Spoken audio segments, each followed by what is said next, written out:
XXI, el casarico electrónico de Ladino en el século XXI. Ahora nos topamos ande, Ryuki. ¿Cómo se llama esto?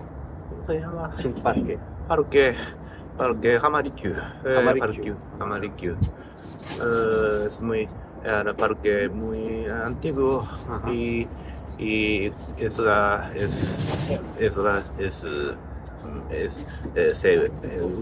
usaron para los shoguns. Shogus. ¿Y cuáles son los shogus para la gente que no tienen sentido sobre la historia de Japón? Los leyes, como los leyes, no es emperador,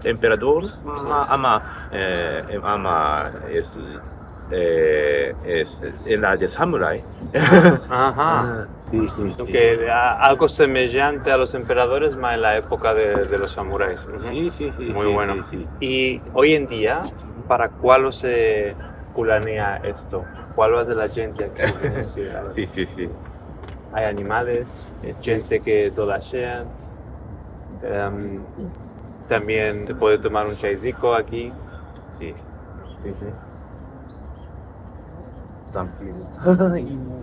Y te quería demandar, Ryuki, para la gente que nunca tienen visitado Tokio y Japón, ¿cuál te parece que es más importante que vean? ¿Cuáles son los lugares que te placen más aquí en Tokio? ¿Qué lugares te placen más? ¿En Japón?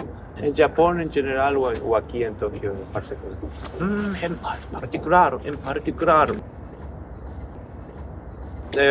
contestar Puede ser los 2 o 3 lugares que te placen. sí.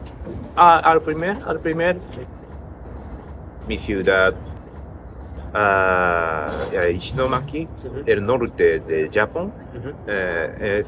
Ese es muy famoso ahora porque la tsunami muy grande atacó esta ciudad. Malorosamente. Sí, malogradamente. Sí, ahora la ciudad es muy vibrante.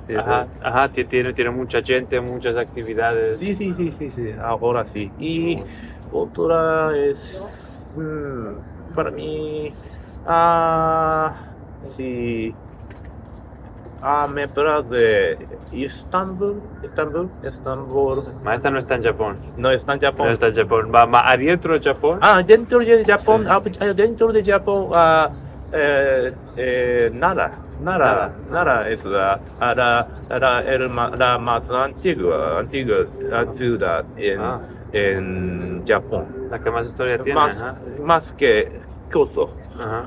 Sí. Y en Japón sí. Me parece Kyoto también. Me parece Hiroshima. No es muy famoso. Cerca de Hiroshima, ciudad de Hiroshima. Por ejemplo, ciudad de Hiroshima, ciudad que se llama Fukuyama. Allí está el Museo del Holocausto. El Museo del Holocausto se topa en Fukuyama. Fukuyama, sí. Y ya sabemos que lo que toca al Holocausto, a lo manco, final de los años 80, la narrativa era muy concentrada en lo ashkenazi. ¿Hay algún modo de materiales en lo que toca al aspecto sefaradí del Holocausto? Sí. ¿En el Museo de Fukuyama? Es casi no. Esto es lo que pensé. Sí. Eso es muy difícil. Y eso se necesita ordenar las informaciones.